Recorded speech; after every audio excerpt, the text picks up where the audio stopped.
देखिए अब आवर्त सारणी में स्थिति ज्ञात करना। देखिए पहला एग्जाम्पल परमाणु क्रमांक 10 है, तो सबसे पहले इसका इलेक्ट्रॉनिक विन्यास बोरवरी नियम और अभाव नियम दोनों से लिख दिया। तो देखिए आवर्त और वर्ग ये दोनों बोरवरी नियम से ज्ञात होते हैं और उपवर्ग और ब्लॉक अभाव नियम से ज्ञात होते हैं। तो इसमें देखिए सबसे पहले दो कोष हैं, तो आवर्त इसका 2 हो गया। तो अंतिम कोष देखिए इसका इलेक्ट्रॉन पूरे भरे हुए हैं, अष्टक पूरा, इसलिए वर्ग इसका 0 हो गया। तो वर्ग 0 हो गया, तो इसमें अपवर्ग कोई नहीं होगा। ब्लॉक अंतिम इलेक्ट्रॉन पी में जा रहा है, इसलिए इसका ब्लॉक पी हो गया। दूसरा एग्जाम्पल परमाणु क्रमांक 18 है, इसका इलेक्ट्रॉनिक विन्यास दोनों नियमों से लिख लिया। आवर्त देखेंगे 3 कोष हैं, इसमें आवर्त 3 हो गया। लास्ट कोष पूरा भरा हुआ है, अष्टक पूरा, इसलिए इसका वर्ग 0 हो गया। यहाँ पर भी उपवर्ग कोई नहीं होगा।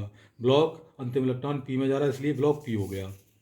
अगला एग्जाम्पल देखिएगा, परमाणु क्रमांक 11 है, इसका इलेक्ट्रॉनिक विन्यास कर दिया हमने। 3 कोष हैं, आवर्त 3 हो गया। वर्ग अंतिम कोष एक अधूरा है, इसमें एक इलेक्ट्रॉन है, इसलिए इसका वर्ग फर्स्ट हो गया। उपवर्ग देखिए अंतिम इलेक्ट्रॉन एस उपकोष में भर रहा है, इसलिए उपवर्ग ए हो गया। ब्लॉक भी इसका एस हो गया। नेक्स्ट है 17 का इलेक्ट्रॉनिक विन्यास किया, इसमें 3 कोष हैं, आवर्त 3 हो गया। वर्ग देखिए अंतिम कोष में 7 इलेक्ट्रॉन है, इसलिए वर्ग इसका 7th हो गया। उपवर्ग अंतिम इलेक्ट्रॉन पी कोष में है, इसलिए उपवर्ग ये हो गया। ब्लॉक इसका भी पी हो गया।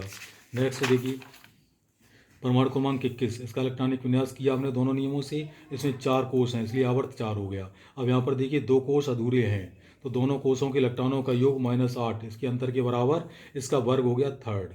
उपवर्ग देखिए अंतिम इलेक्ट्रॉन डी में जा रहा है, इसलिए उपवर्ग बी हो गया। ब्लॉक इसका डी हो गया।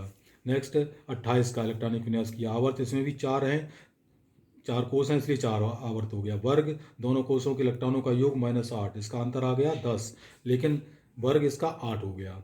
उपवर्ग अंतिम इलेक्ट्रॉन डी में जा रहा है, इसलिए उपवर्ग बी हो गया। ब्लॉक भी इसका डी हो गया।